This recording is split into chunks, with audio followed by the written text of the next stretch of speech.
It was a tie, the last run. So we added up all the runs. 455 for Hawk, 456 for HOSOI. Christian HOSOI, the winner!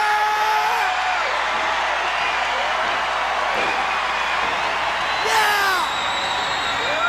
Christian! As soon as I got on a board, it was like all I wanted to be was a pro skateboarder. I definitely knew when we go to a contest, Christian was the guy to beat. There was no doubt.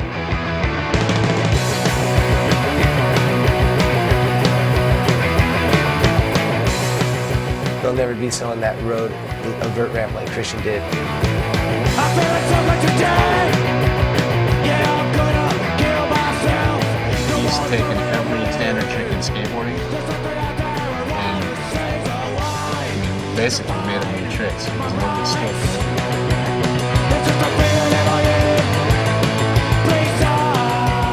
Christian paved the way. There's nobody in this industry who can't say that Christian didn't pave the way.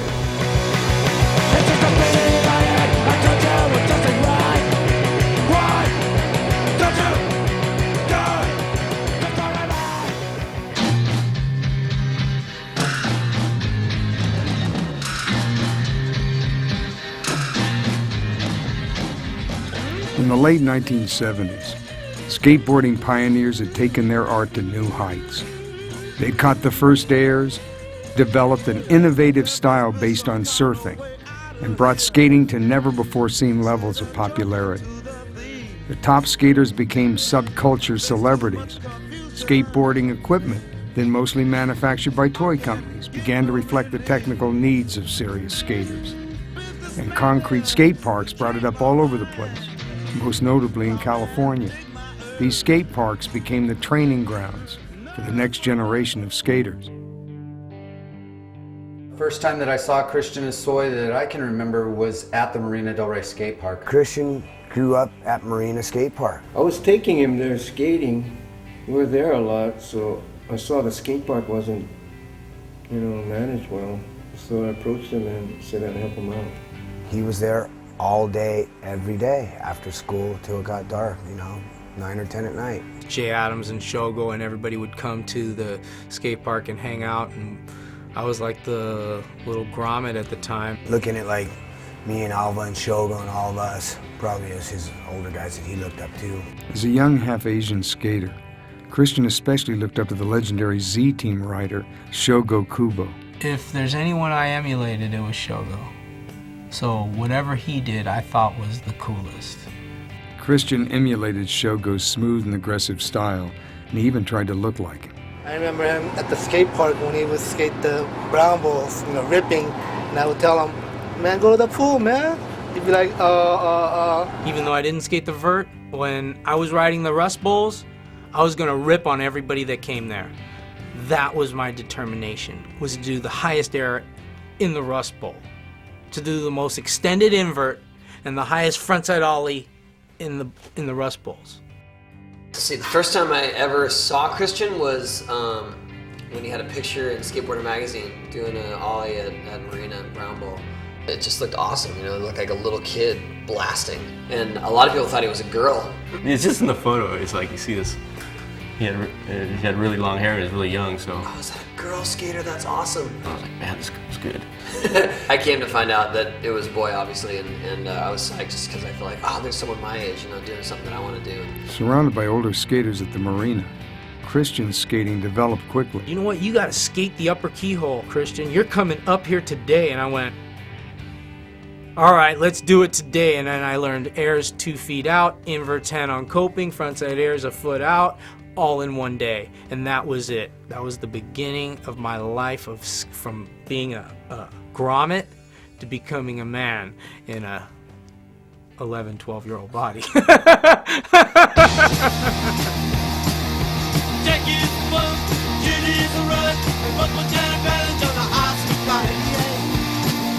I had to hang out at the skate park for like 3 months, and I came back, and he'd be like, Shogo, come here, I gotta show you this. Like, what? He drags me up to the, keel, and it's just blasting channels, front side, back side, just doing huge airs, and this is within a few months. Sure enough, Christian had learned all of his little tricks up in the keyhole pool. And that's kind of when his dominance started. I had it dialed in like overnight, and then there was a Vans contest down at Del Mar Skate Ranch. I was so excited that I rode vert, and everybody knew me as some little kid riding the bowls. I'm gonna go win this thing. All I have to do is stay on. He had style, he was young, and he was flying.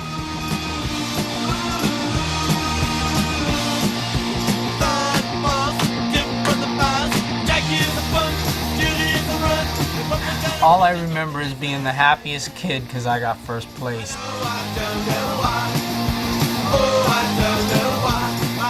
Like when he came on, it was kind of like this end of an era, you know what I mean? Skate parks were built and skate parks closed. And I think when Marina closed down and stuff, skateboarding was in a downward spiral.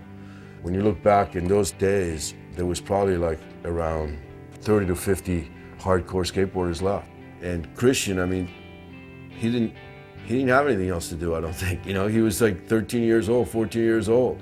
And his old man like saw it the same way. I mean, Christian's gonna be this, you know, superstar skateboarder, even though in those days maybe it was superstar to 50 people. You can do it! You're scared, don't do it! The industry back then was really, really small. Industry was pretty dead at the time, so we were at rock bottom.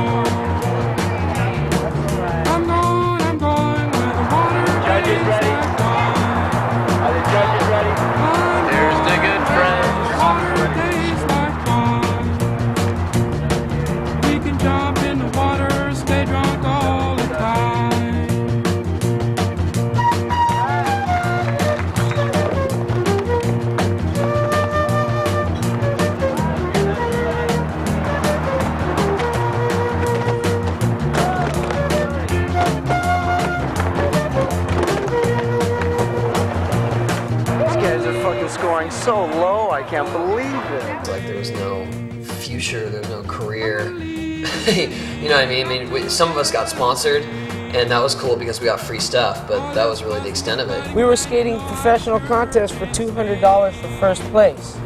You know, traveling to Arizona, paying for rent-a-cars, hotels, plane fare, and then winning $200 and some photos in the magazine. Lieutenant Steve Cavaliero.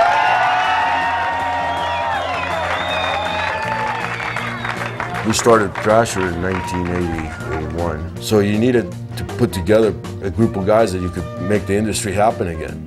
And Christian, like, we looked at him as being like one of the things that could revitalize skateboarding. So he became a big part of Thrasher. He became a big part of bringing back skateboarding. I wasn't thinking, you know, it might be a little bit too much responsibility, it might interfere with my schooling and taking me all over the country. I didn't think of those things. I just wanted to excel. It became a real dilemma where I had to be able to decide whether to let him pursue this passion or keep him in school. Christian, I think, was on the road like nonstop. I don't know when Christian went to school, if he ever went to school. One day I went to pick him up at school and I said, "What is it?" He said, "Yep, I'm over this." I said, "Okay, we're over. School's out forever." Skateboarding today is total involvement. Before it was after school. Now it's total. All we said to each other was, "You tell Mom."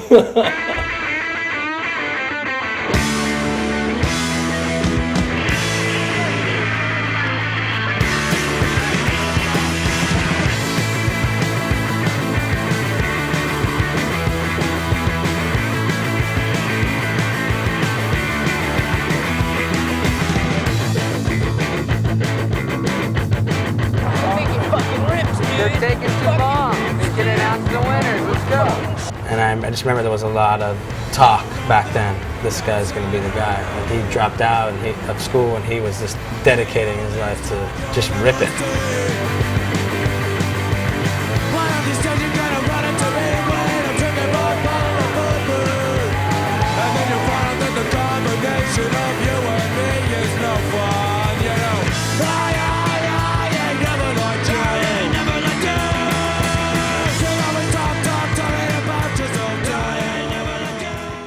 In 1961, Bonnie Cummings and Ivan HOSOI met and fell in love at college in Hawaii. They were married in 1963. To pursue Ivan's studies and career in fine art at the Chouinard School of Art, Bonnie and Ivan moved to Los Angeles. On October 5th, 1967, Bonnie HOSOI gave birth to their son, Christian Rasha HOSOI.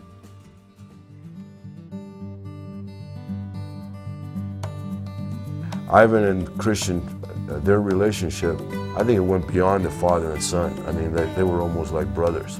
Crazy tight loyalty between the two. They were inseparable, you know, as beings, as, you know, as creative entities. They were brothers, man. They were brothers. They were tight as... They were pretty tight. I'd like to see people be that tight, you know what I mean? That understanding of one another, you know? Ivan, I believe, is from Hawaii, hanging out in Hawaii and just laid back and everything. And that's a aloha type deal. It's just kick back and family and, you know, loving things. And Ivan is a very highly developed, fine artist. It was all about the possibilities of it. And Christian, you know, had those conversations daily with Ivan. It had to inform him. I always admired Ivan. He was real creative and real talented.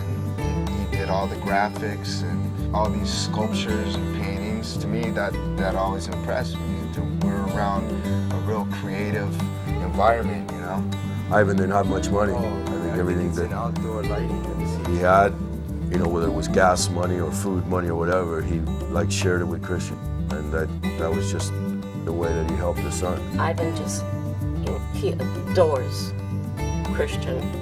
Not that I don't, but he adored him to the extent that he lived Christian's dreams with him. And he was so proud. HOSOI rules. Are you related to HOSOI him? rules. Are you related to him? Yeah, drive for him. You're a chauffeur? Yeah. Does he have a nice car? Okay. There's only really a handful of parents that came out to the skate parks or the skate spots. You have to give both Frank, Hawk, and Ivan HOSOI like credit. The reason why their kids became as good as they were to become in skateboarding was because both of them, like, they learned the sport and they went out and helped their kids a whole lot. I mean, like, not only did they help their own kids, but they helped other kids. Both those two fathers were with their kids every second. They said, you know, I'm going to raise my son. They knew who their kids were. They were with them. And to a certain extent, I suppose the sons reflect the fathers. Growing up, drugs and using drugs was an everyday thing. It wasn't to the level of narcotics per se. It was always smoking weed, drinking, partying. From a very early age, Ivan had exposed Christian to marijuana. They were smoking it together before Christian was a teenager. By 1981, Christian was eager to turn pro. At Powell, where he rode as an amateur, he was considered too young. The original Dogtown went out of business. Finally, Sims Skateboards sponsored Christian and gave him his own professional model.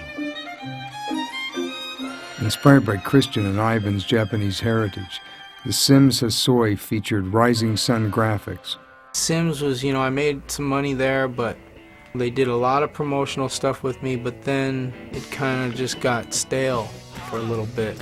And that's when Alva came into the scene, and he's like, Christian, man, I want you to be riding for me. I want to give you a model, and I want you and me to go and do this company. And I want it to be the raddest thing. And skateboard pioneer Tony Alva is credited with catching the first air ever out of a swimming pool.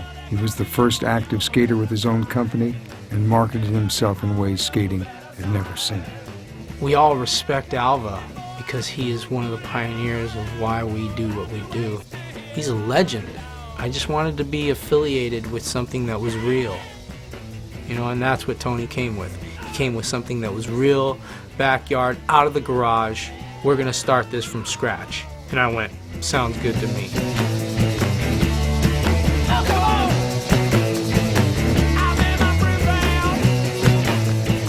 When we first got together, he came and we sat down and we said, what do you want to ride? Wanted to be creative, and I wanted to have function in my board. And I said, well, I do big aerials to tail, when my hand grabs the top, I'll make that flat. And I said, wouldn't it be nice if it cut in and came out? And for tail taps on PVC coping, my tail just slips off. Can't do tail taps, which was one of my favorite tricks. Came up with the swallowtail. Boom. And I go, I got this idea of swallowtail. He goes, killer, I got this idea of a diamond tail. I'm like, all right. And he had ideas, I had ideas. We basically put it down. We go down there, I draw mine on a cardboard, fish shape, flat nose, cut in fish. He drew his, it was a dolphin nose, cut in diamond tail. And we cut them out, designed them, and we both rode them. It was an innovative shape because up till then, if you look in the magazines, every board was 10 by 30. Plain, you know, regular looking boards. And Christian said, Eddie, come on, you gotta quit, pal. Those guys suck, you know what I mean? Skate for the real guys, Alva. I'll be the pro, you'll be the amateur. We'll travel around the world, get chicks, you know, and I was like, all right. So I quit the biggest company in the world, and I show it all worked out. But yeah, at the time I was all, thanks. I go, so let's go to this new factory. We go to this guy's house in Venice. It was a garage. A week later, I call Christian, let's go skate. He's like, yeah, well, by the way, I quit Alva. And all of a sudden, here I was on Alva all by myself. Basically, we had a little bit of a conflict. It was pretty obvious my board was more functional.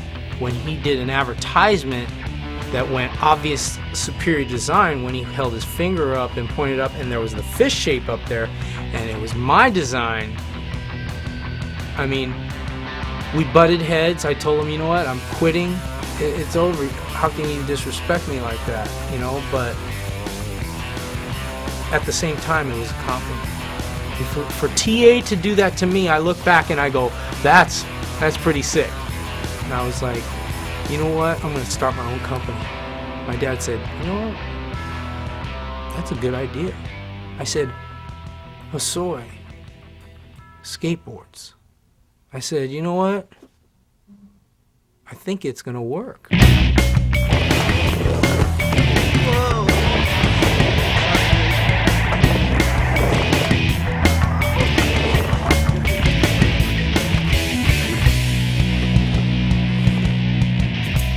Let's introduce the Hammerhead with HOSOI skateboards, and it was just, everything clicked at the time.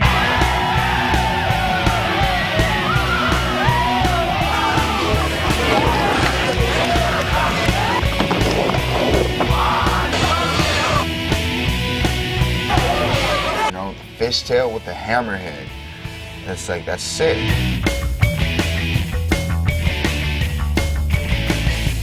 He had a lot of success with that board. I had one of those. I had one of the Hammerheads. I skate the Hammerhead. I rode the street one. Did I? I was riding for Vision, but I was taking all the HOSOI stuff out of the store. If anyone can run it, Christian can, you know, because he's got the confidence, he's got the flair to bring something like that out. If it was some other pro skater at the time, I don't think they could have ran it. That one shape, fucking everybody copied that. You know, weird shapes and weird tails, and it's like, you know, here you have a Bill Danforth board, so it's got this big old white-ass tail on it, and, you know, weird shape. And it's called money bumps. Money bumps? Some of it was functional, you know, some of them weren't. You know, some of them, there was some parts to them that were functional, and other shapes were just people just trying to make something that looked a little bit crazy, thinking it would sell good, you know. But did it give your board flair and give your board like personality? And every time you stepped on that board, you knew that was your board, and everyone that rode your boards, you could spot everybody's board a mile away. Well, that's a Fingers Murray model, that's a Hammerhead, or that's a Lucero board, that's a Grasso board, that's a Nightmare model or whatever. Did a lot for skateboarding, you know? And I think without Christian, that whole era would not have taken place like like it did. 1980, there was definitely a change in skateboarding, and the pros that had been there, everyone pretty much knew the same tricks, and it was how they were done. And in 1980, there came a boom of progression of tricks. And in that progression of tricks, skateboarding, I believe, went in two directions. It went very focused on tricks. However you do them, just get them done, make them. And the other one went in rebellion of that this is all theatrics and style. These two schools of thought were perfectly personified by Tony Hawk and Christian HOSOI. You know, early on, people pitted us against each other because they wanted to shoot. They sort of had their camp. You know, it was either technical tricks that they were gunning for me, or they were into the flow, the style, going big, and that was Christian's deal. The progression of skateboard tricks reached a benchmark in 1984. While traveling in Sweden, Powell Peralta skater Mike McGill developed a groundbreaking new trick, a staggering 540-degree rotation that would have seemed inconceivable just a few years earlier. I remember when I was skating, I was thinking, fuck, what else can you do? You know, and then 5 years later, whoa, shit. Named after McGill, the 540 McTwist was the biggest trick skateboarding had ever seen. McGill wasn't known to be the most innovative guy, so when he came up with the 540, you know, those guys were in Sweden when he did it. He kept it totally secret, and then he came home from Sweden, went straight into this Del Mar contest and busted it out and blew everyone away. Right when I started HOSOI skateboards, 540 was huge, you know. When you came to watch skateboarding, all you'd hear is McTwist, McTwist, McTwist. We want to see a McTwist, you know. And that they didn't care about anything else. He and I, we had to learn.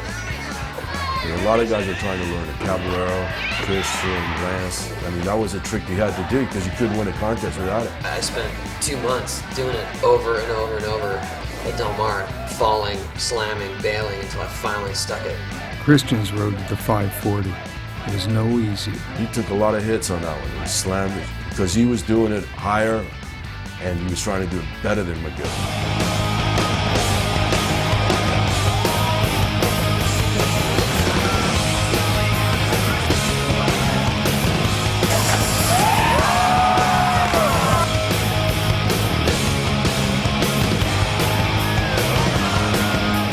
When I learned 540s, like, my 540s were straight up spinning, you know, like, just on this axis, like this. And his 540s were like, straight up, upside down, flopping over, doing a flip, you know what I mean? It was like, he did it properly. Through the amateur days, he was still young and didn't have all that much power.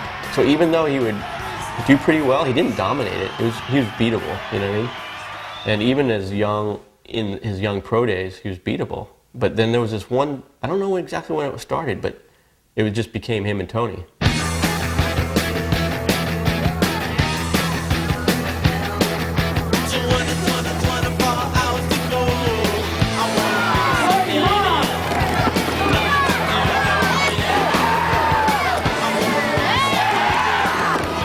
Tony Hawk was a young, skinny kid. He was kind of lanky, and his body was shaped a little different than Christian. Christian had that lower center of gravity where he would just flow, you know. I was, you know, really small for my age. I didn't have the strength necessarily that Christian might have when he was growing up, and I just couldn't blast. In order for Tony to do high airs, he had to kind of scoop his tail and throw it up there and grab it late.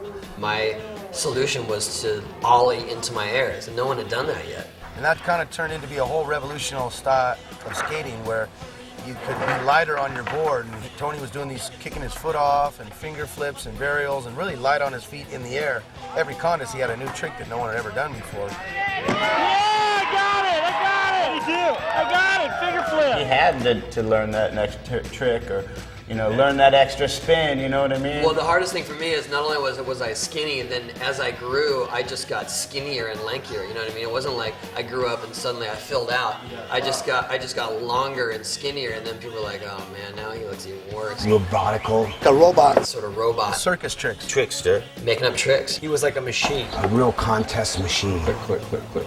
Trick. You almost ended up not liking him because he had all these tricks that you couldn't do. And you used that, he didn't have any style against him. So on Christian's hand, all style.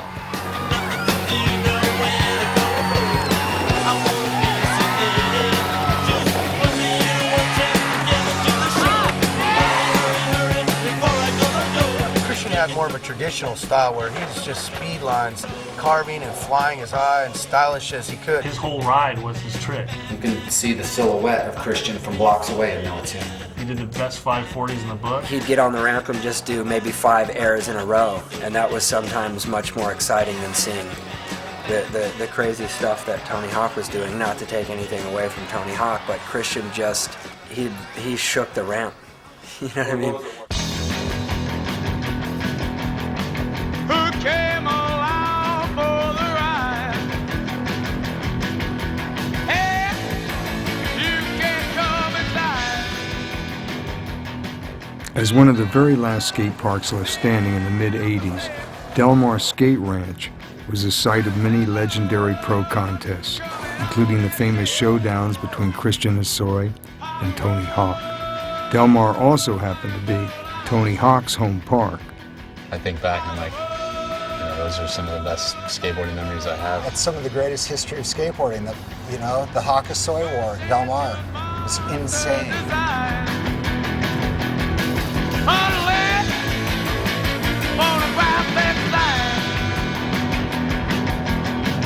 Where did they come from tonight? Who came along for the ride?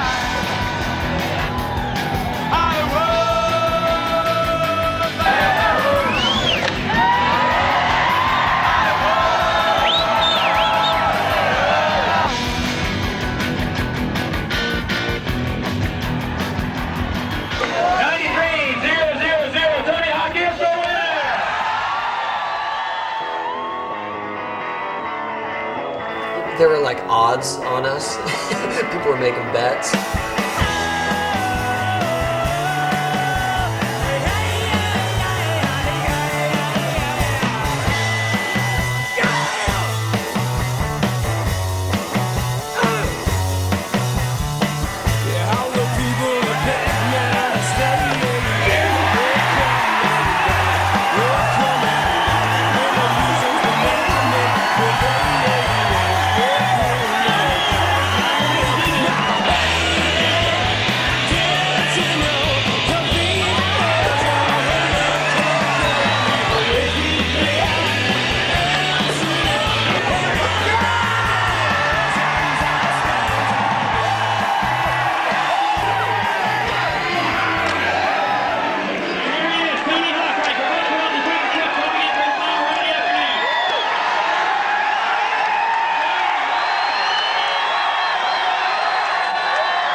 Throughout the 80s, their rivalry continued, pushing each other and skating to new heights.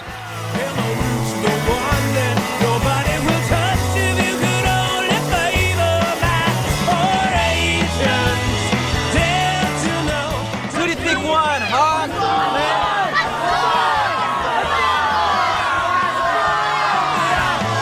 455 for Hawk, 456 for HOSOI. Christian HOSOI, the winner!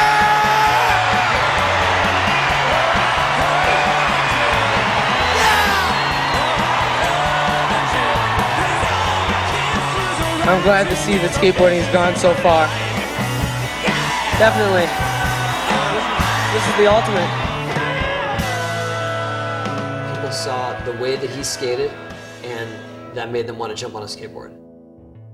HOSOI is doing these demos now on his own, not with the company. Everybody used to do company demos for free, and you go on these companies, and you hear HOSOI is like, he got flown into New York, and he got a limo and showed up to do this demo, and he got $1,000. You're like, what? We're in a station wagon driving around the United States for free. I'm your idol, the highest title, numero uno. I'm not a Puerto Rican, but I'm speaking so that you know. And understand I got the gift of speech, and it's a blessing. As the industry grew, financial opportunities for skaters grew proportionately.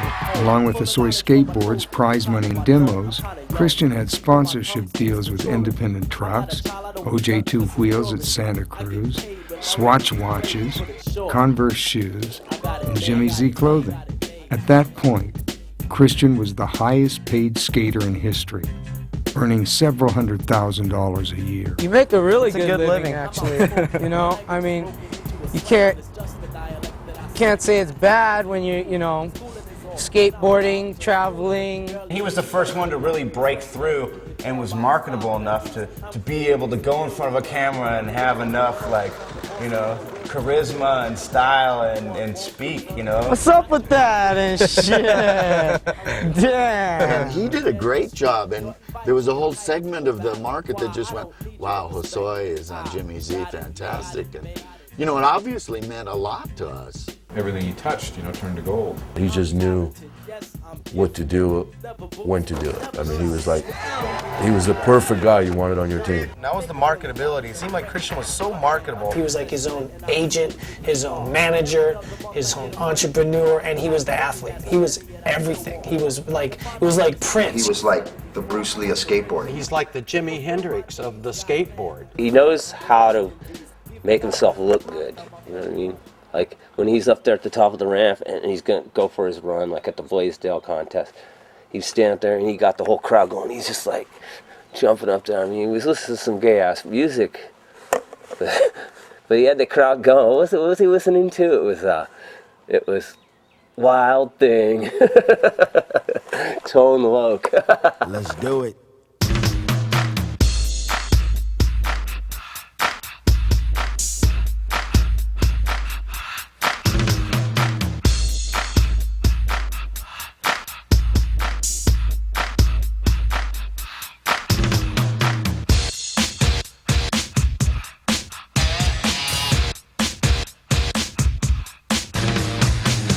In our minds, we were like, oh man, he's showing off, you know. But then again, when I look back on it, that was awesome. That was amazing that someone came out and did that and got people fired up like that, and it made you remember him, that's for sure. The thing about Christian is Christian had this incredible charisma. He could have been an actor. Some people from the outside might be like, oh, he's like, you know, this guy that wants to be in the spotlight to show off. But Christian could give a shit if nobody was looking, he'd be doing the same thing. Feeling much better now, bros. Cool. He had no illusions about what he was doing and who he was. He didn't have insecurities.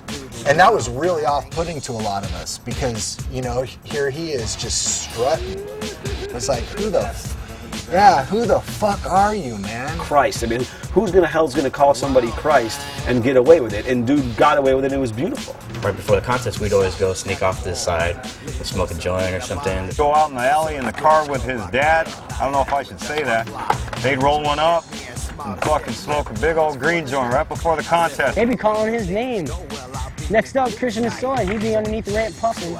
He'd be so fucking stoned, man, and then he'd go in there and just kill it. Because he was laughing and he was talking and he was making jokes as he's skating and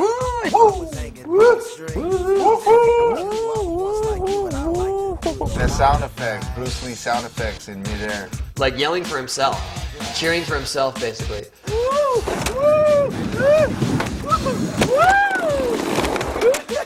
That was close. I never mistook his confidence for ego, you know, and that it takes class. And HOSOI was a winner. He was the best. He was the most natural skater. He progressed to a place where he was going the highest over everybody. He was putting on the best show. Dope! Like he definitely always set himself apart from everybody else, for sure. He's inspired a lot of skateboarders to want to become more than just a skateboarder or an athlete. You know, he's given them confidence that we're bigger and better than just average athletes. You know that fucking beef is skateboarding art and skateboarding a sport? The closest thing to art and skateboarding, I think, would be Christian HOSOI. One word, style to burn. I remember he showed up, man, he had green spots in his hair. He had a polka dot hairdo going then. He had blonde hair, he had green hair, he had the longest hair I've ever seen. I saw Christian one day and, you know, he had sort of almost shoulder length hair. And then a week later I see him and he's got hair almost down to his ass. And I was like, what is that? Oh yeah, hair extensions. Hair extensions? Are you kidding me? He never put on a t-shirt and wore it normally. He would cut it at the edge and he'd start ripping it around in a circle. And then he'd take what he ripped off and cut it and like tie it around his wrist. And then he'd put the sleeve on his head and like Next thing you know, it was like an outfit. Oh, dude, there's so many versions of a headband you can get from a sleeve. I remember he'd have like 3 or 4 sunglasses on at once, like, and the ones that were on his eyes didn't even have lenses in there.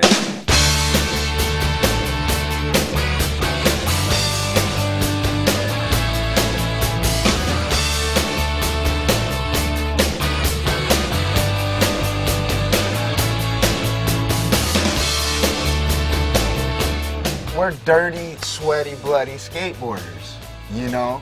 But somehow Christian can do all of that and still look good and be fashionable. His whole presence went beyond just skateboarding. They didn't just see him as a skateboarder, they saw him as a fashion icon. He'd be like, where are we going? Then he'd have to go get the wardrobe for that, you know? You know, he always wore like, you know, sort of club looking shit. His shirt was always open. He always wore the vest with no shirt and the cowboy boots and jeans. That was his staple. Going out outfit, that was his thing. And it was hot, he rocked it. I'm a splurger, so I spend my money on clothes. I buy shoes, clothes, jewelry. I remember going to Germany once, and I was kind of like hanging out with some of my friends, and they're on HOSOI's team, Rockets. It was a rocket wheel team, and he went into this leather shop, and the whole team was there, just hanging out, waiting for him, and he's shopping, buying a jacket, and he's just, whoa, get one for everyone, you know, like, and all these dudes walk out with white leather jackets. I mean, he had more leather jackets than anyone I ever known. Homie showed up from like partying all night, had like a white leather coat on, no shirt on, like white pants, white shoes. White cowboy boots with, you know, a pink shirt. 3 shirts, 2 pairs of shorts with pants over them, 5 watches. No shirt, shirt hanging off his head, shirt hanging out of his back pocket, shirt tucked in, 3 shirts tucked in, flying around like a cape. It's just like he had this stuff flowing behind him. Like streamers coming off of him, you know? And I asked him, I said, doesn't that get in your way? He goes, well, no, it actually kind of just, it accentuates your skateboarding. It kind of, it's like something, you know, trailing behind you, like a flame or something. He was like infamous for getting away with anything. Like, if there was something that you weren't supposed to do, Christian would do it, and it would be okay, because it was I Christian. remember we walked into one of the stores on Hay Street, and there's like those painter caps, and it had a pink logo, BAM, with a like splash. And he's like, BAM, and he puts it on, and he's like, ugh. And I was like, laughing. He's like, what do you think? And I was like, looks good on you. I remember when he was riding for Jimmy Z, and he'd have boxes of clothes at his mom's house. And we'd go there, we'd try and get in some of the boxes, and there'd be like boxes of girls' clothes, like pink pants, and like short knicker pants, and all kinds of crazy gear, like fluorescent green, maybe a bunch of spandex. You know what I mean? And he was just sporting them. We're like, what's up with those?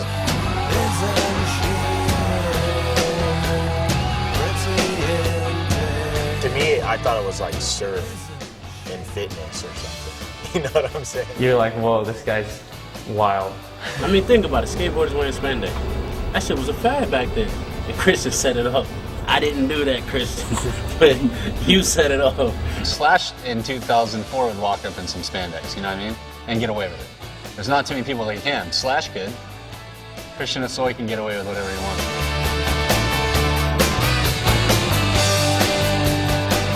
Like, if you're looking at the fans of skating, they were sort of divided in, they like my style or they like Christian style. You know, they were more into the technical.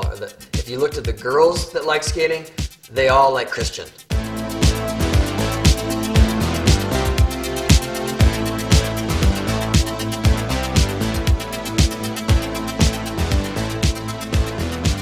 Girls loved him, swarmed on him. Yes, the girlies were always prevalent, always. Most girls just came and went. I'd meet them and then I'd never see them again. When I was that age, I don't think I knew anyone that had that aura and confidence and swagger about them. He stole all the girls.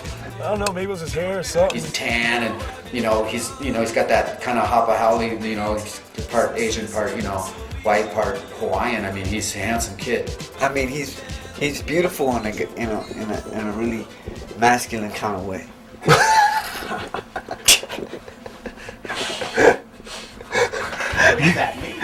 I like this shot. He could dance, he could be suave, he could be funny. Christian was a flirt. Where are you from? Virginia Beach. Ooh, right on. Oh, my sister, she loves to do something dramatic.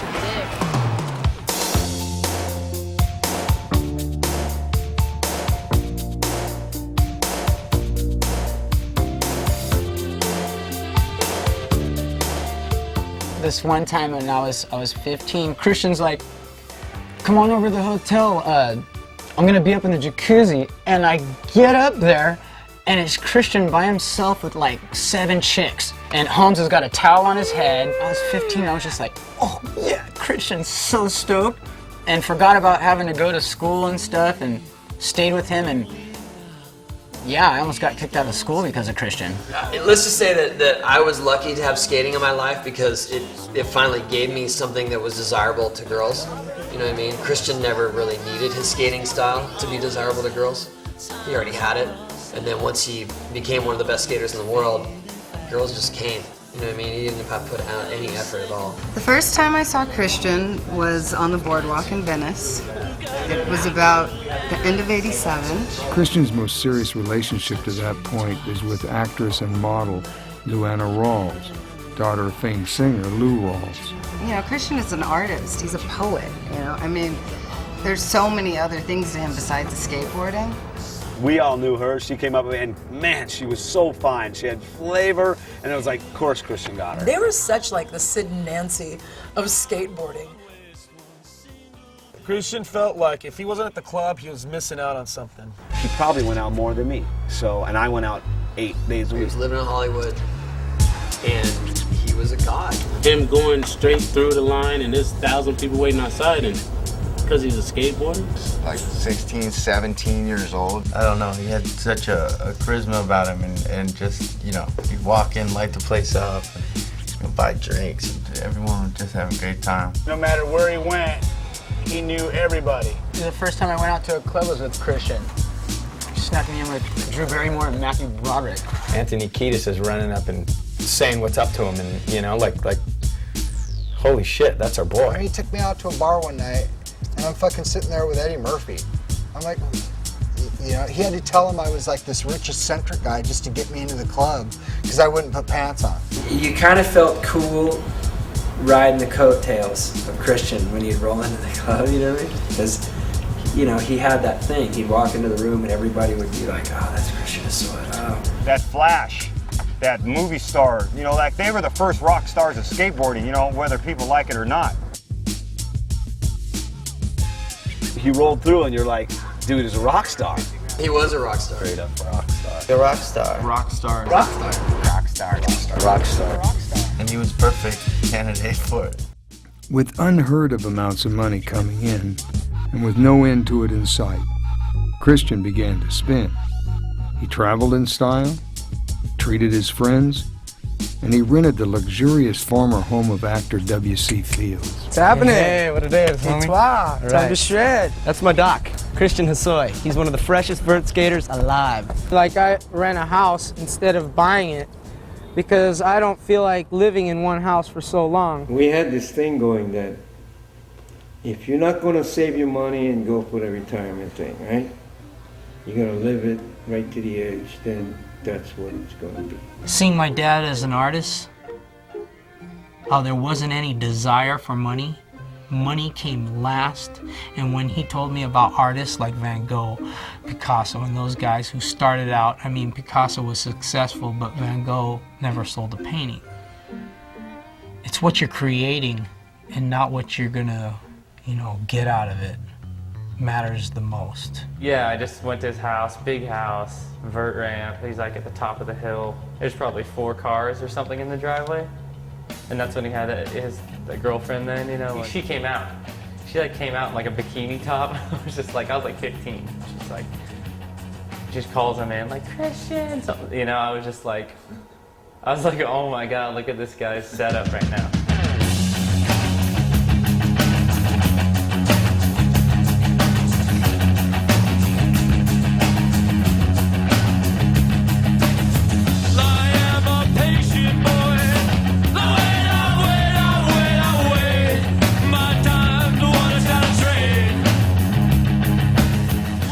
second house. Kind of like lived up there. Go over there first thing in the afternoon, go out there, have lunch, and hang out there until the end of the day. A typical day up there was skateboarding, pool table, Swimming in the pool, jumping in the pool off the roof. we'd session all day, skate all day, and I remember I'd get there sometimes kind of early, and he'd stroll out in his robe and slippers.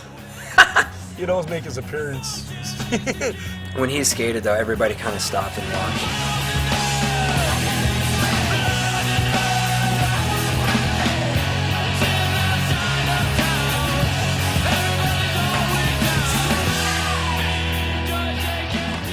HOSOI Skateboards started a joint venture at Santa Cruz, producing hammerhead skateboards and creating HOSOI rocket wheels.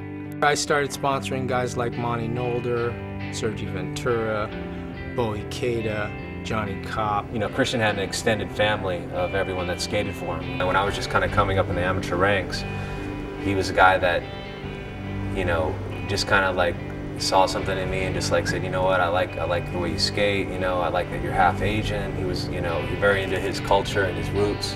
He was seriously like my big brother. The way they did their videos and the way everybody had longer hair and just more of a lifestyle kind of thing was really what HOSOI Skates was all about. I mean, I really like the way he set his team up because it was a whole package. You had to skate their style, you had to dress their style, and you know, you had to be a sharp-looking dude, and their whole team was on. You know, and we sort of like looked at them all the time going, oh, there's a Hollywood team. Christian's team riders all started to look like Christian as time went by. No matter who rode on his team, eventually they would look like Christian. HOSOI was more of a traveling party with him being the leader, buying the food, doing the things, getting everyone like, come on. Christian was a star, making a lot of money. Everybody wanted him everywhere. Every weekend, he could be at any town, anywhere in the world. Going from Texas to Canada to Europe, Australia, Japan. France a couple times, Belgium, Germany. Man, we'd all fill our pockets with weed, hop on the plane, like go in the bathroom. We'd be going to Hawaii all the time, riding wallows and all the spots, ditches and pools out there with Coley and the boys. Christian paid for most of us, almost all of us, to go and stay in a hotel, and all of us, you know, like we'd have a one bed hotel, and there'd be like 15 of us in there. We'd stay like maybe 2 weeks. By like the third day, the maids refused to clean our room. Jumping in Lincoln Town cars, just having endless fatties to smoke. You know, we would go, in the morning we'd get up and go to some like big ass cliff and jump off this 70-foot cliff, and then we'd go, next morning we'd get up and go pick mushrooms out of the cow patches and go climb up some crazy mountain that we could like kill ourselves on, and we'd go, every day skating was involved. And you know, we'd hang out at the beach, and at night we'd go out every night and party and have a good time, and just, it was just, every day was just an adventure. You know, just, I mean, it's probably like the funnest time of my life. People in Hawaii, they claim him as theirs. He was like a god there, you know what I mean? And all the skaters there just idolized him, and that was like his homeland in a weird way. International session.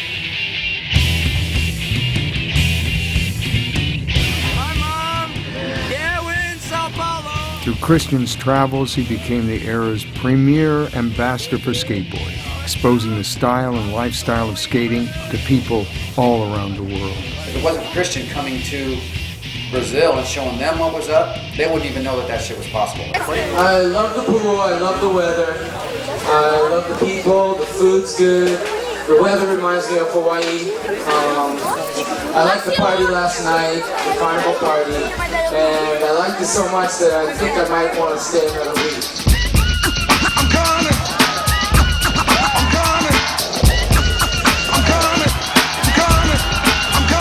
Here I am, R.A.W., a terrorist, here to bring trouble to phony MCs. I move on and seize, I just conquer and solve another rapper with ease. Cause I'm at my apex, another raw below, nothing but a milliliter. I'm a kilo, second to none, making MCs run, so don't try to step to me, cause I am the one. I believe rappers just like Tylenol, and they know it, so I don't see why you all try to front, perpetrating a stunt, when you know that I smoke you up like a blunt. I'm genuine like Gucci, raw like sushi, the stage of rage is what rap did to me, to make me wanna create chaos and mayhem, cold rock a party, until till the AM. I'll make a muscle, grab the mic and hustle. While you stand dazed and amazed, I'll bust a little rhyme with authority, superiority, and captivate the whole crowd's majority.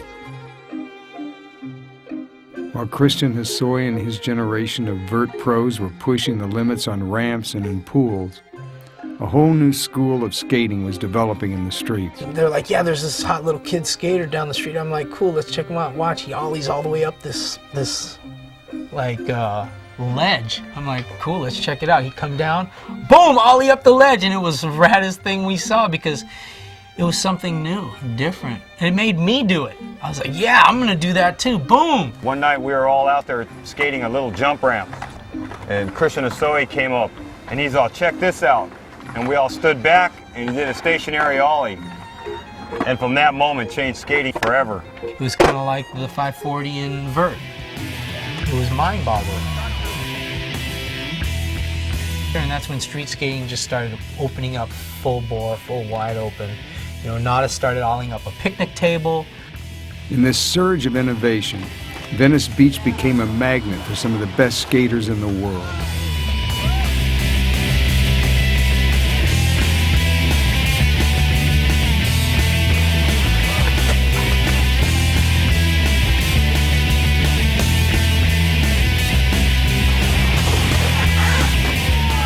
On an average day in Venice, it was me, Murray, Dressen, Christian, Jesse Martinez. Nadas would come down sometime, and all the different other, Venice breakwater locals that would come and hang and skate with us. Every day we were down there, and we were kind of holding down the boardwalk. Just terrorize on the beach all day. Puff fatties and, fire off water balloons of tourists.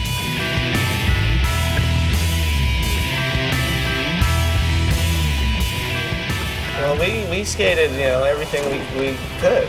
Well, basically the terrain is what was here. The pit and the walls and whatever we had.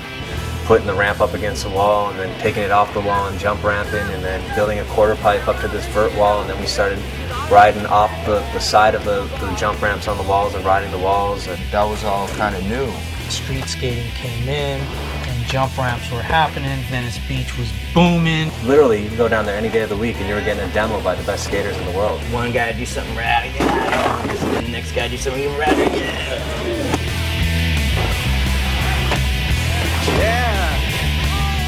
Everyone's ripping, then go ripping, and just totally ripping, You hit me backside, now I'm hitting the front side, Then later we try to hit the top.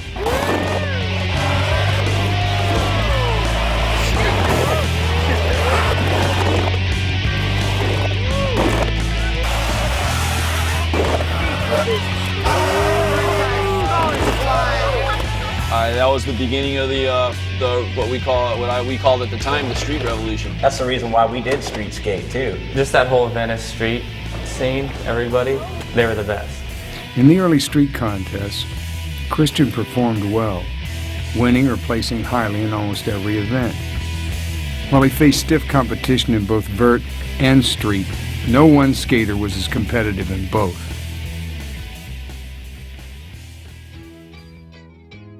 Early 90s, it became street skating only. Vert is dead is what the magazine covers were. Skating always went through cycles of popularity, so we kind of expected that it wasn't gonna, take a dip, but we just didn't know that our style of skating was gonna be so uncool as well. We could see that the sky was falling. My generation came up and we took over. It was like, next chapter. It's kind of a weird time period for all vert skaters, I think, around that time period, when street skating was kind of coming up. Almost all the vert ramps and skate parks got tore down. There wasn't a lot out there for vert skaters to to even ride, let alone try to make a living off doing it, kind of. All the pro vert guys really didn't have nothing going. Tony Hawk was nearly bankrupt with Birdhouse. Tony Hawk didn't even have a pro model. So it was like, if you're a vert skater, you better do something spectacular, or you better, look for a job doing demos at SeaWorld. That's how it was. No, I wasn't doing that. Six Flags. For how much? How much were they paying? I went and did demos at Six Flags for a week, 3 demos a day, $100 a day. Yeah, what's it like to say, hey, you're the best in the world, man, you're the greatest. But not today, not anymore. It's these guys now. And you're up there going, who are these guys? Riding around on picnic tables and stuff like that, I mean, we're We're the real deal. We've been here forever. We're it. We're the shit. You can't take this from us. Doesn't matter, they took it. I didn't know how to fucking deal with it at all. And like I said, I didn't have it like Christian. You know, I was a lesser than player, kind of off in the shadows. I was confetti for the party. He was the party. You gotta look at reality. You gotta look at, hey, do I need to get a job? You know, or can I really make this work? Man, I got a job as a waiter. It was really weird, like going from, you know, traveling, getting paid for doing this, and then just, boom, nothing. And what are we gonna do with our fucking lives now? You know, and the only way I could cope was by climbing into a booze bottle and self-medicating. You want me to tell you how I got off of Santa Cruz? They cut me on speed wheels.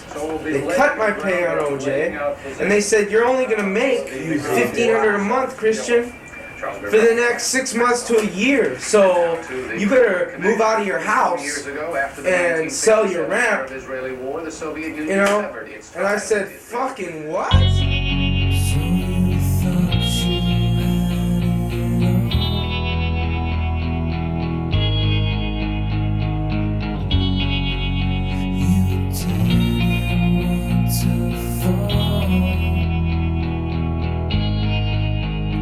After I left Santa Cruz, I had my house in Hollywood. I had my ramp. I had, you know, when I moved out of my house, money's not rolling in right now. There was a little frustration there. I sold all my, you know, motorcycles, you know, the Harley, the cars, my house, my ramp, my car. When me and Luana broke up, it wasn't my skateboarding abilities were there. I was winning events. I was moving with my mom. When I was living with my mom at that time, every morning after dropping my mom off at work, time and place for change. Skate for the day, come back by 5 to pick my mom up. I was sitting there trying to come up with a new plan. Went to the drawing board. Back to the drawing board. I was career driven. I wanted to come up with ideas. I wanted to have advertisement campaigns. I wanted to have a team. I wanted to go out and promote a company.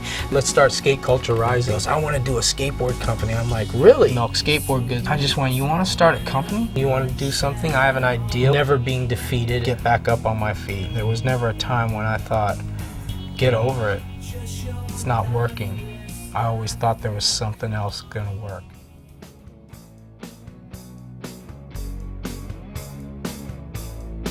Shit's going down, 1994, Southern California, Huntington Beach. I went on this MTV trip and I had like about 3,000 names and addresses of little kids. Basically, I had to sign waivers to skate on this MTV thing we're doing cross country. And I was writing these kids back, you know, telling them about Public, my skate company. This guy comes over and he's all, check this out, and he had a little powder, it was speed. And I never really liked that shit, you know? But I did it, and all of a sudden I spent 2 days happy writing these letters to these kids, 2,000s of them, boom. And I told Christian, I go, Christian, you gotta come over, you know, I got some octane. And he's all, what's octane? I was like, you'll find out. So he came by, and Christian's all, yeah, this is good. And after that, I wish it wouldn't happen because the next day he called me up, hey Eddie, I want to buy some of that stuff. What's happening, bro? Christian really had nothing going. His mom moved back east, his dad was in Hawaii. Huntington Beach, Chicken and Kelly opened up their pools in '91. And they invited me down to come and skate their pool. And it was almost like skateboarding was revitalizing again. Pools were back. Skateboarding is booming. Street skating is huge. Christian basically moved down Huntington Beach, got involved in the whole scene. The Huntington Beach scene is now starting to blow up. Clubs are starting to pop off. We had friends that had a house here, all within skating distance. Everybody was DJs, ran the clubs, dealt the drugs, did something with skateboarding. So everything was just so convenient. It was like we had our own little utopia of just a party scene. Hello, focus. Yeah, hold on. It's for you, Brian. Focus was their baby. They had all kind of moved on from Alva and, you know, HOSOI from Santa Cruz and kind of came back together as a bunch of friends and decided that this was going to be their vehicle. We didn't have any money, but we had a lot of heart and soul, and everybody was down with us, you know? We were doing the right thing. And they were just raging, out of control.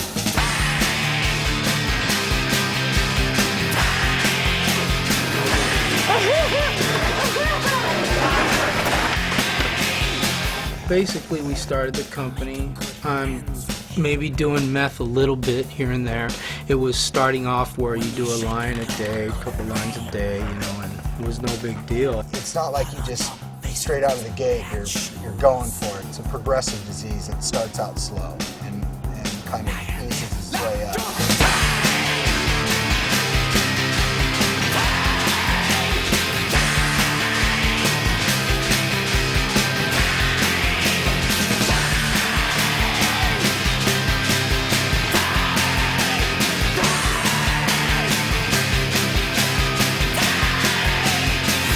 And there's a point when you're sniffing crystal methamphetamine and then you start smoking crystal methamphetamine. There's that transition that I had, okay, where I was now not getting enough out of sniffing it because it was just sniffing it to get, you know, it was like coffee. You sniff it for coffee. You start diving into it more in depth, where before it was just something you were dependent on. Now it was something you love to do because you see the way that people are on it. Everybody was getting pretty tossed up around that time period too, you know what I mean? We were partying all night, there was a million girls. Sleep all day, skate for like the last 2 hours of light, maybe. Just, you know, do speed all night, you know. I needed his help. I needed to get on the phone, talk to certain people, and he just was like, I'm the skater. I gotta go skate, you know, and that's cool, but he wasn't out skating, he was just out there raging, partying. The company never really made money. A lot of times it didn't even get the product made. It was like people from Japan or whatever send money to get stuff made. These guys would get the money and think, oh, we got money, and then they just blow it all, you know? The word that was coming back that I was hearing was, you know, he was starting to, you know, party and starting to do stuff that, you know, he didn't really do. You know, you'd hear, just like with anybody, you only believe half of it, but you say half of it could definitely be true. All that money, it's easy to party. Something bad happens, party. Bored, party. Got something good happen in your life, fucking celebrate, party. After a while, that shit wears on you, and you get yourself caught up doing shit that you wouldn't normally be doing, and fucking consequences come.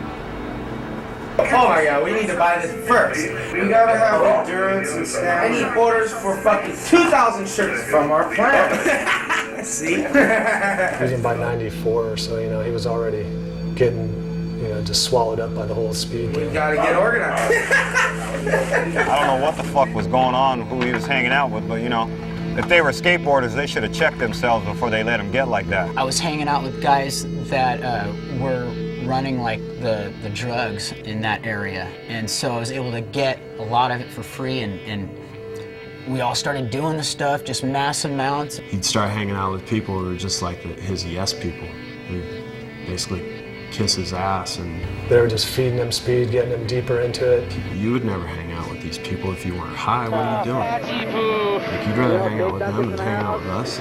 We're your family. What are you doing? He was just hanging out with people that were just drug addicts. We'd show up some random house to get some weed or something, you know, and like we'd go in and just be like dark, like little dungeon, and like all, like, you know, like to be some weed dealer in there and some weird other shit going on, some heroin or something, you know, and then Christian being there to sit on the couch or something, you know, and you'd be like, whoa, like, what's up, Christian? Like, what are you doing here? You know what I mean? But I would stay, you know, functional. I wouldn't let, if my face changed or if I had like the signs that I was looking like I was on drugs, I wouldn't do anymore. I would, you know, stop. This is Legend Session, I guess. TA, Hackett, J-Boy. He looked like he hadn't seen the fucking sunshine in like, you know, weeks, and I could just tell that in his eyes, I could see it in his eyes and his body posture, that he wasn't the same Christian. It was kind of hard to tell, you know, if you knew him for a long time, you could be like, oh, Christian doesn't look like himself, but I mean, he was so gifted that like all he had to do was, you know, a head high Christ there, and you're like, oh, he must be all right. Holmes just had this endurance where he could just keep going. Speed is a drug where, you know, some people can't handle doing it, and some people can. Some people can do a little, and some people can't.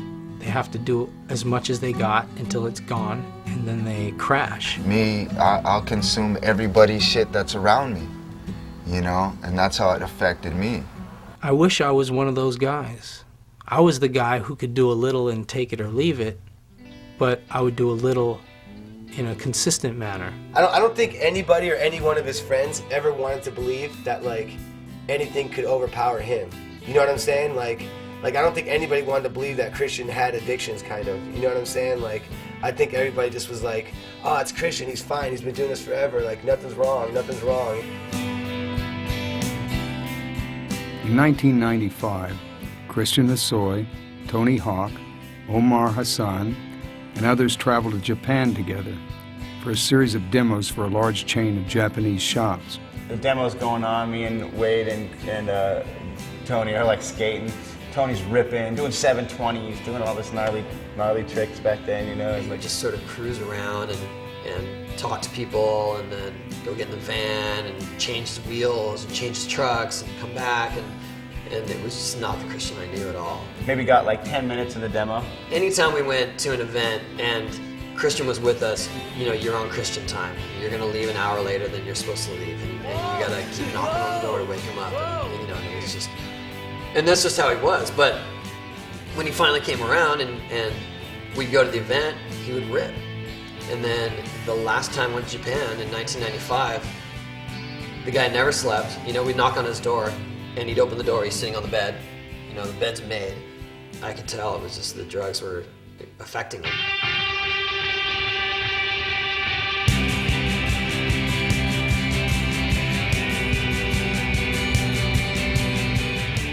This was the year of the first X Games. They did profiles on all the guys that they thought were hot or, you know, deserved attention, and I had a profile for the first X Game. Christian had a profile for the first X Games. They wanted to make Christian their Tony Hawk. They came to the Focus Factory and did a big interview on Christian and Tony. These were the rivalry guys, exactly, the big 80s stars. I guess when they showed up and they did it, it just looked so bad. You know, trying to, you know. He was all gray and he just wasn't looking good and wasn't really making sense. All the guys now are just going off. And I think in his mind at the time, you know, oh, they did my profile, I already got coverage. I don't need to show up. Somebody started to point it out to me like, yeah, he's not gonna go here because he might not have speed with him. And he's like, no, bro, I'm just gonna stay here. And he just stayed in Japan and never went to the X Games. And that was the last time I saw him.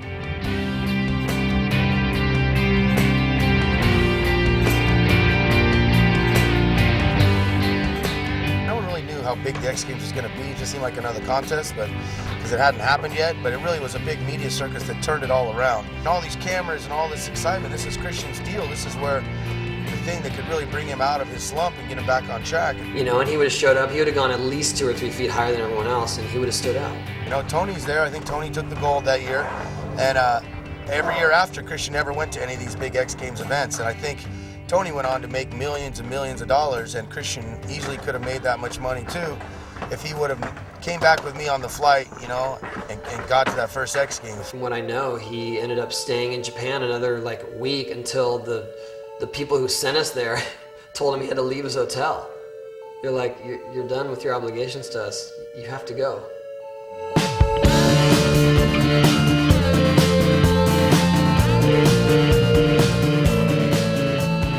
He disappeared for 4 months, hung out with a guy, and I guess the guy ended up spending $40,000 on him, on drugs and the life, you know. So that kind of ruined him worse. You can't continue with life and be on those kinds of drugs because it wipes your life away. And the only people you can hang out with are other people who are into the same drug because nobody wants to hang out with you. All those people become thieves. They end up getting their ass beat. They screw people over.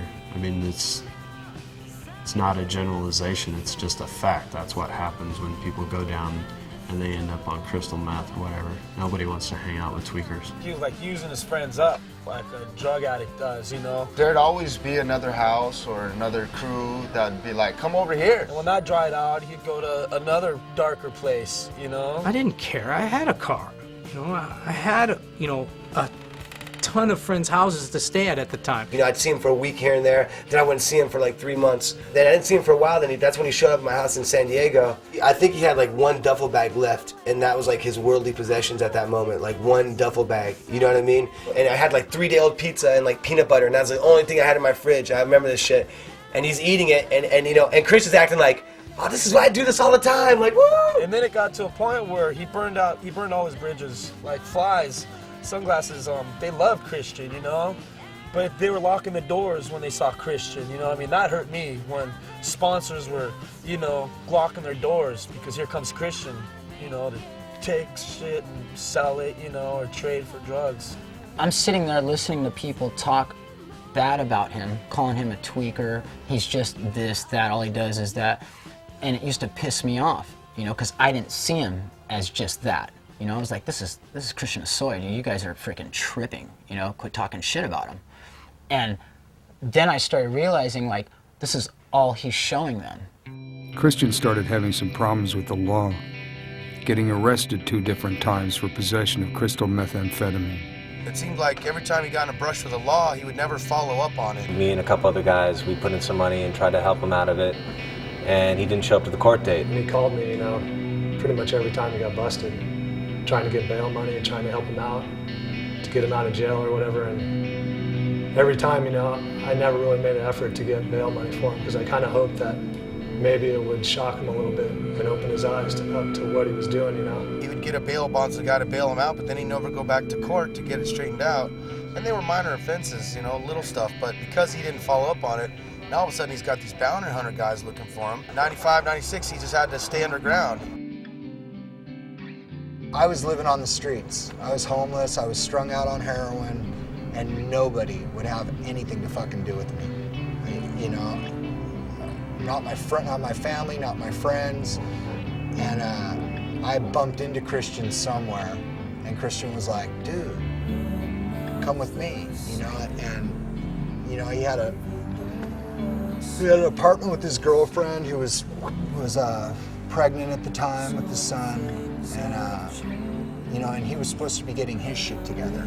They would let me crash on their couch, you know, as long as I didn't shoot dope in the house was the one rule, which I broke every time I walked in the fucking door, because I'd be like, I'll use the bathroom, you know, but Christian was still like, oh, it's fucking Grasso, it's cool, he's cool, you know, and I'd go over there and, you know, I'd go down and he'd go up and we'd play darts and see who won. And we'd do that for days. He was smoking speed and playing darts, that was his trip, you know. A lot of skaters like, dude, I saw Christian look like shit. You know, he's out down the dartboard in his hand. And whittling on skateboards. He always carried a little wooden rasp file that every time he got a new board, he'd be carving away these little notches in it all the time, just whittling away. We'd be skating for hours going, come on, Christian, come on. No, I'm still working on my notch. I remember he was trying to sand his shape down on the coping. I was like, what's this guy doing? Gonna make the new shape that's gonna change, you know. Because we all bought into, we bought into our bullshit. We bought into what everybody told us would work, you know, because you've been told that you're fucking so-and-so, the maker of the hammerhead. In his fucking drug psychosis later on, he's got a file and a fucking, you know, a buck knife in his hand thinking, all I gotta do is make that one shape, that new shape that's gonna change the face of skateboarding, and I'll be back in the game. And I know that if you don't stop doing that drug, you're gonna die, or it's gonna, you do it for so long and you're gonna stay like that. I see guys that are spun.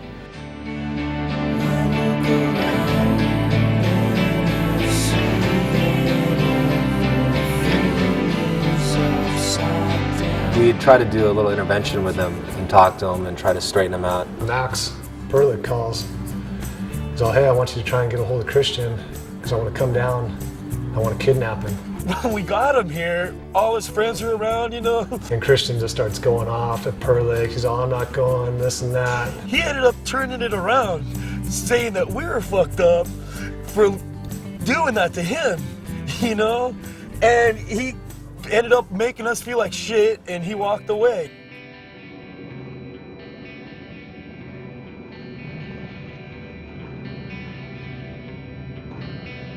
You know, we were lost, and I mean, I was totally lost, and Christian was there when nobody else was, and I'd gone to jail, and nobody would do anything for me, and I called him from a street corner at like 5 in the morning, and he got some speed freak dudes he was with to fucking drive him up there and pick me up, and fucking he put money in. I was dope sick. He put money in my hand. He drove me down to, to meet my connection, got me dope to get well, and and he was going to talk to me. You come with me. I'm going to take care of this. He couldn't take care of himself at the time, but he was going to take care of me. I promptly OD'd at his speed dealer's house, and he fucking scooped me up, put me in a car, and drove me back to his girlfriend's house, and they fucking sprawled me out all blue on the couch, took my pulse. I was out for 2 days. I was lucky I woke up. And when I came to, he was like sitting there with his torch, doing his thing, smoking his speed, and he was like, you can't be doing this, you're fucking blowing it, this isn't the way it is. And I got really, really pissed off when we had words, and I was like, who the fuck do you think you are? You're a fucking junkie just like me. You're not Christian HOSOI anymore. You're a fucking speed freak on the streets of Huntington Beach. You just got it better because you got this girl here to take care of you. And give me some fucking money and I gotta go. And he was like, here you go. We'll be here. And that really touched me. For where I was at, shortly thereafter, I started to get clean and try to, I went into rehab and tried to figure out what the fuck what am I going to do with my life? Because for me, I'm going to die here. And, and he was right there, different drug, but right there, doing the same behaviors. 99, 2000, when it all finally caught up to him.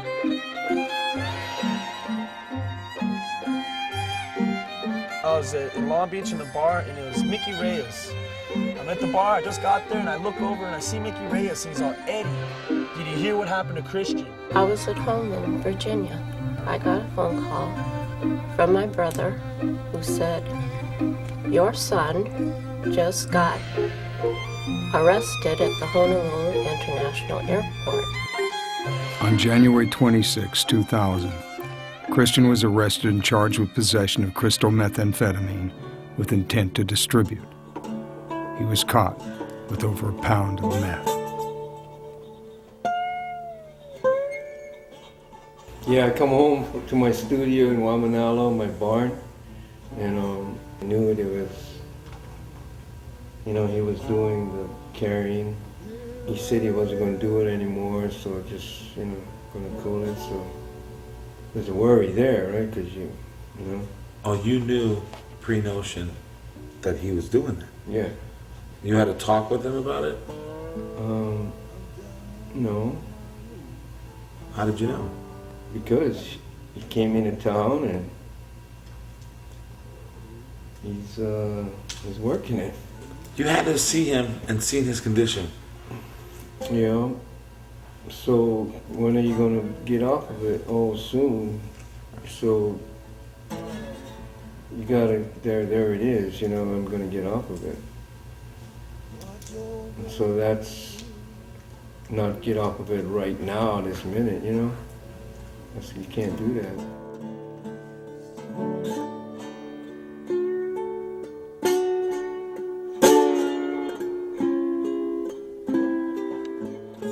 Were you getting high with him with speed? Mm-hmm. You guys were getting high together?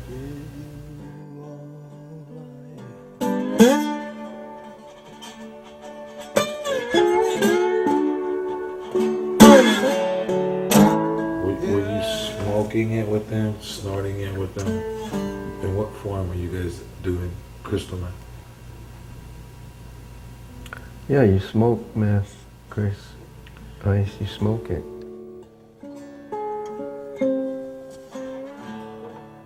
You actually pass the pipe back to each other and get high? Yeah. What was going on in your head?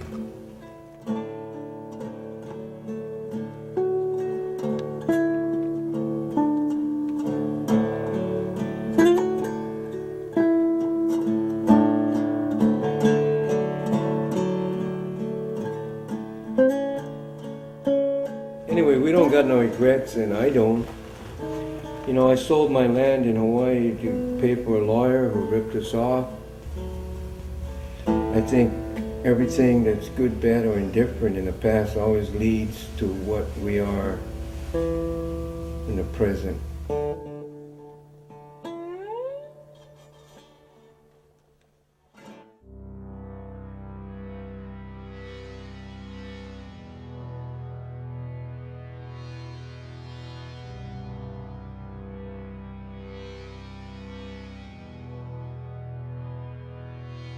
And when I went into prison, I walked in and there was guys there, because it's Hawaii, that were like, "No way, Christian HOSOI's here." And they were like, "Yo, what's up?" You know, they knew who I was already. And I was like, what is going on?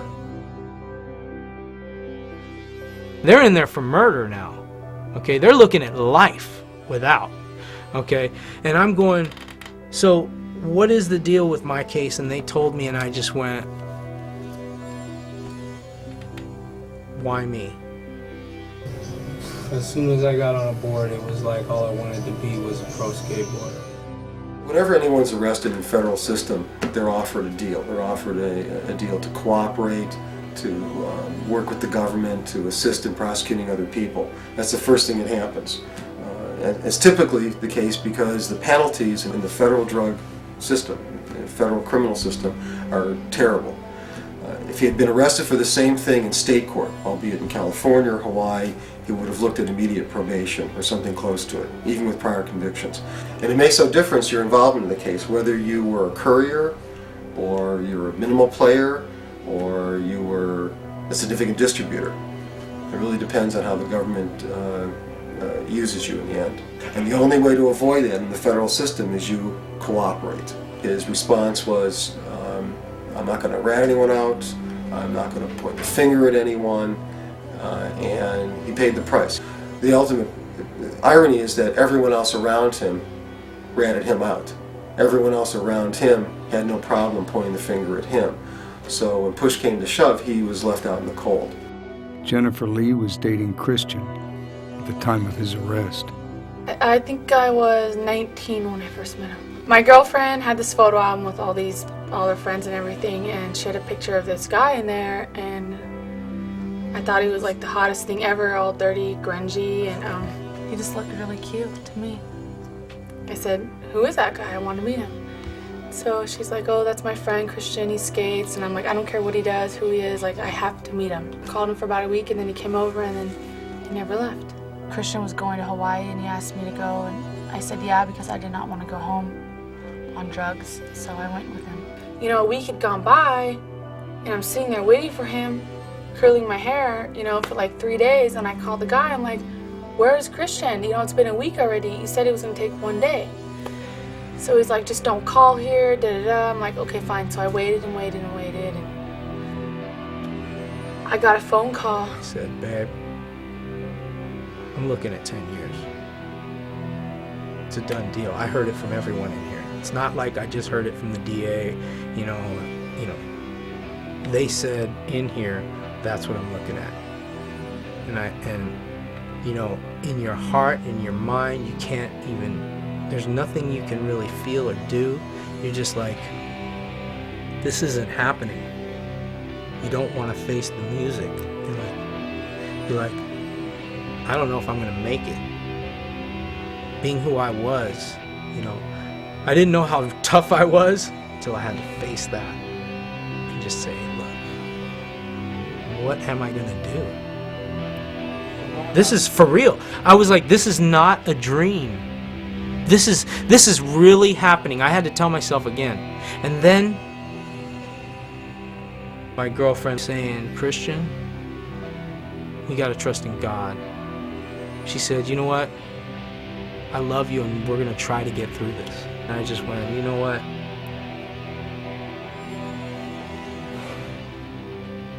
I don't know. You know, my nickname was Christ since '85. I made up the Christ era in the late '80s. Now it's the year 2000, and They're telling me to trust in God. And I didn't know God. When I prayed to him in prayer, crying out to him, going, if you're real, come into my life.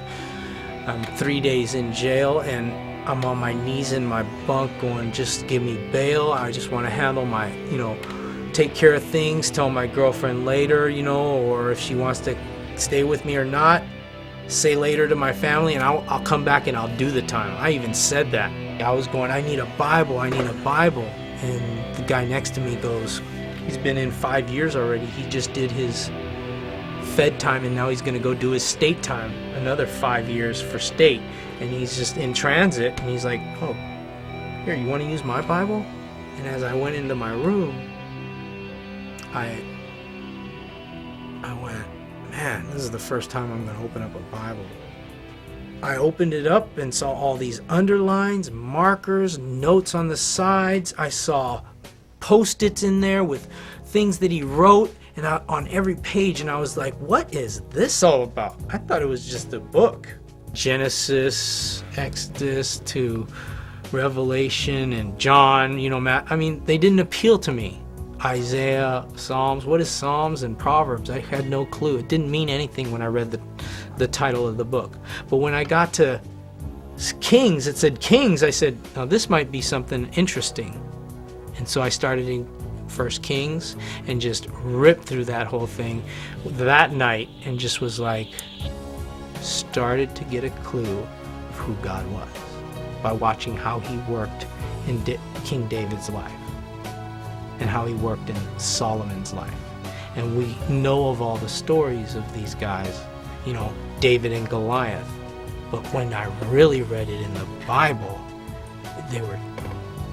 it was like God speaking his truth to me and me just closing off the world and focusing on God.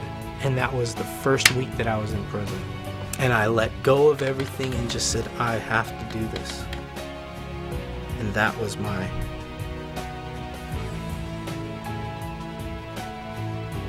that's where I got my strength from. Explain why the camera's so shaky. I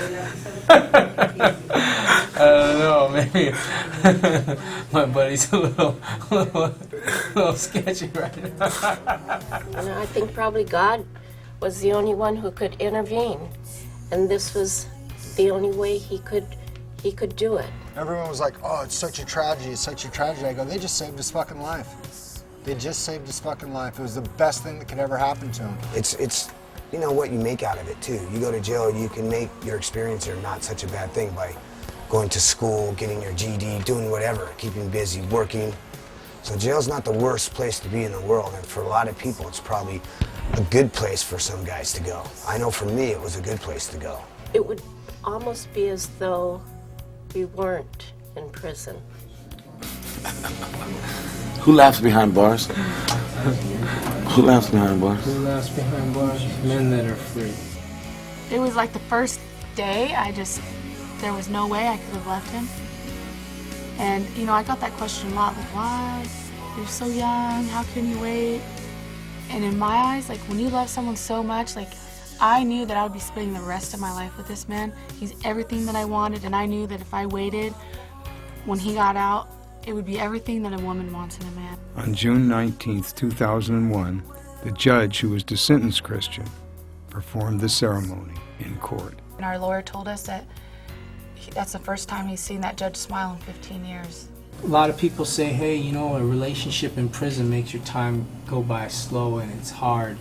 But for me, the relationship makes my time go by fast and easy. Jennifer HOSOI championed her husband's cause while he served his sentence, raising funds for his defense and appeals, as well as coordinating a community outreach program in Christian's name. We had to start raising money for lawyers and stuff, and Christian told me to call one of his friends, Dave Duncan. I actually went to the industry and asked all the pros that I knew and all the company owners I knew, hey, can you give a couple grand to help Christian out with his lawyer fees? I wrote letters of support for Christian when he was in prison and made a couple of small donations, but for the most part, I was just appealing to the judge and the DA to say, look, he could do much more good out of jail than in jail. And I was just shocked, you know? How they were there for Christian, they were there for me, and they would always just, whatever he needed, they gave it to me.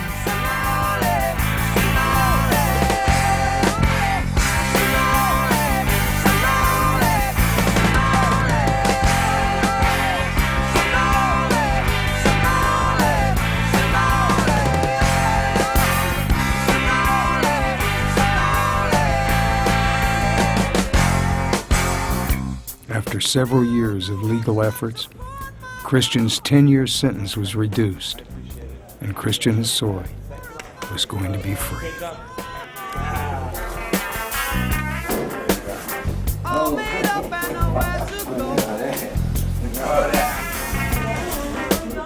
Welcome to this one-man show. Just take a seat, they're always free. No surprise, no mystery. In this theater that I call my soul, I always play the starring role.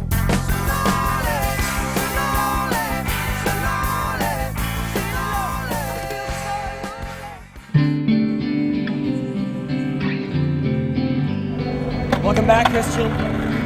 Join us.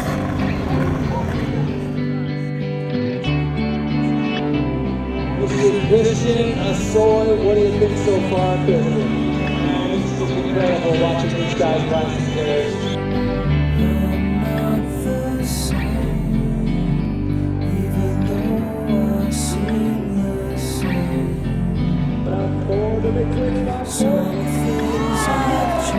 Danny Way coming at you. What do you say? Los Angeles making history right now. D-Way trying to take the lead.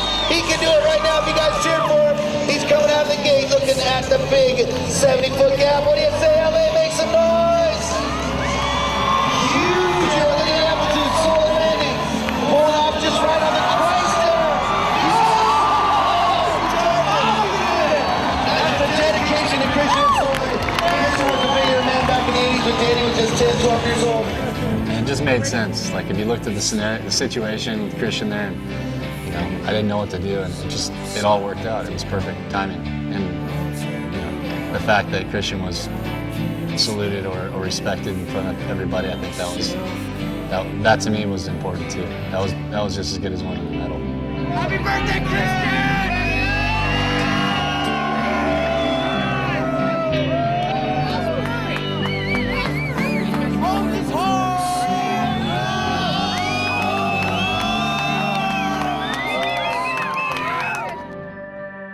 Who's the best skater of all time?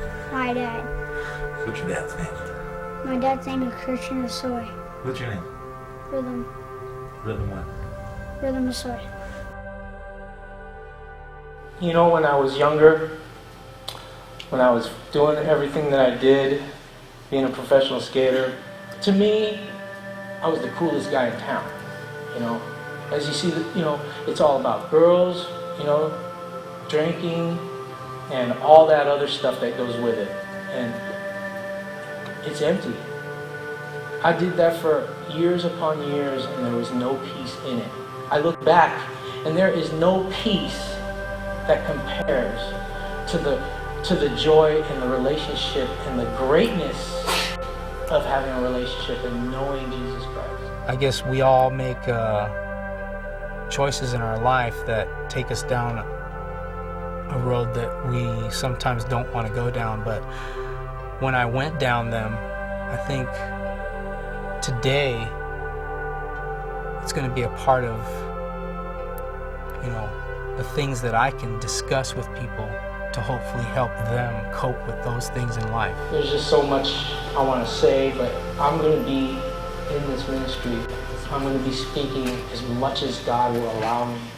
So, you know, this isn't the end of it. This is just the beginning. Okay? And I thank Jesus for that.